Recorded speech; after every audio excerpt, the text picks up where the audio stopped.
Today, we are going to discuss the new imaginary case scenario. You have to solve this particular puzzle. The puzzle goes like this.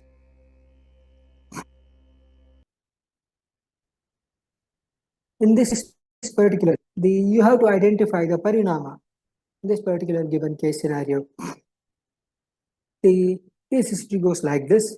A 38-year-old female, married, having an occupation of school teacher, he presented to the Ayurveda clinic with multiple joint pain since 8 months. In February of 1 year, this was associated with joint swelling, the joints of the hand and wrist, that is associated with morning stiffness, which was persisting for 1 to 1.5 hours. That was associated with generalized body ache and heaviness of the body. The pain was severe and disturbing sleep and her routine activities. She had the habit of consuming curds at night, ice cream at night, and the presenting complaints were worsening on cloudy days.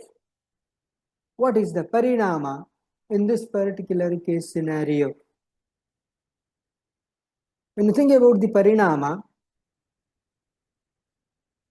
we need to know about the actual meaning of parinama. Actually, parinama refers to kala. So this particular kala, that is considered to be शीतोष्ण वर्षा लक्षणाः पुनः हेमंत ग्रीष्म वर्षाः संवत्सरः सकालः तत्र अतिमात्रासु लक्षणः अलक्षणः कालः अतियोगः अतिमात्रासु लक्षणः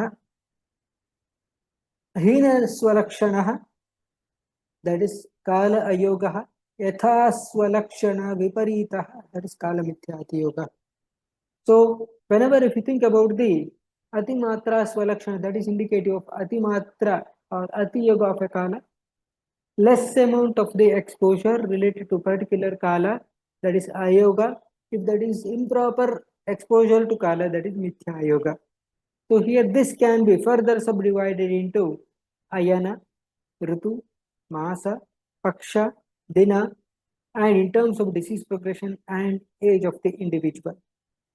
When you think about the Dakshinayana, in terms of the or Uttarayana, in terms of disease manifestation and aggravation of the symptoms, Ritu, that is either Shishira, Vasanta, Grishma, Varsha, Sharad, or Hemanta. In terms of Masa, whether it is Chaitra Masa, Vaishaka Masa, Jyeshtha, Ashada, Shravana, Bhadrapada, Ashwija, Kartika, etc. In terms of the Paksha, either it may be either Shukla Paksha or Krishna Paksha. Dina, which is having 8 prahara. Further, we have to divide whether is it in the Purvana or in the Aparana. Disease progression, in the sense whether the disease is being present in the Chayavastha, Prakopa, Prasara, Pranasamsha, Rapta, or Bheda, that has to be analyzed. And in terms of the age of the individual, whether the person is having the either Kapha dominant age group or Pitta dominant age group or Vata dominant age group. This is how we are going to decode the parinama as such. When you think about this particular case scenario, how we are going to decode the parinama as we have discussed earlier. Just think over it and try to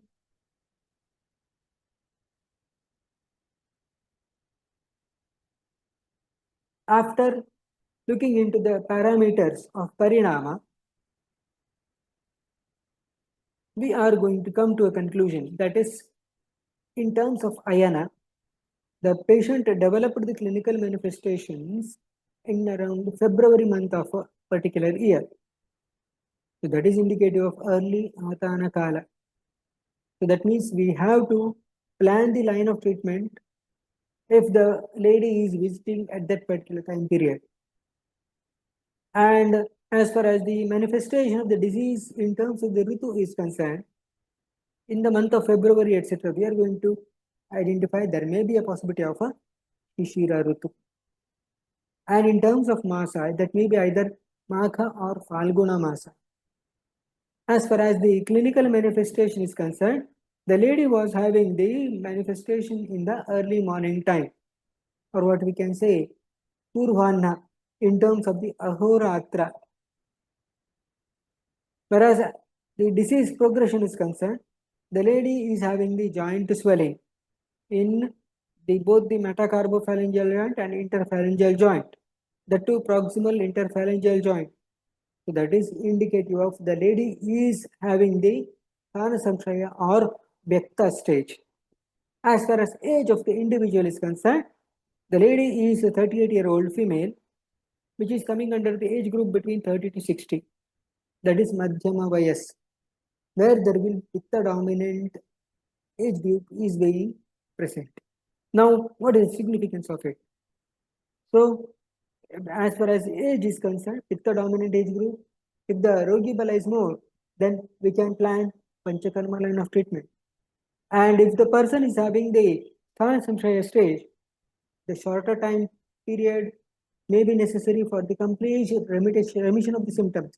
If the person is having the Bheda Avastha, as such, what we are going to observe here, that may require still much more laborious and intensive treatment. In this way, so Parinama will be helpful in the diagnosis of the disease as well as in the proper management of the disease as well as predicting the proper Pathya and Apathya. This is what is being discussed today. What are the major key takeaways from today's discussion? Mention in the comment box below. What is the one video that you'd like to hear in the comment days in this particular channel? Mention in the comment box below and spread this particular video to maximum number of true Nidana learners so that we can make huge movement out of this particular small message. That's all for today. Something more in the next video. Thank you.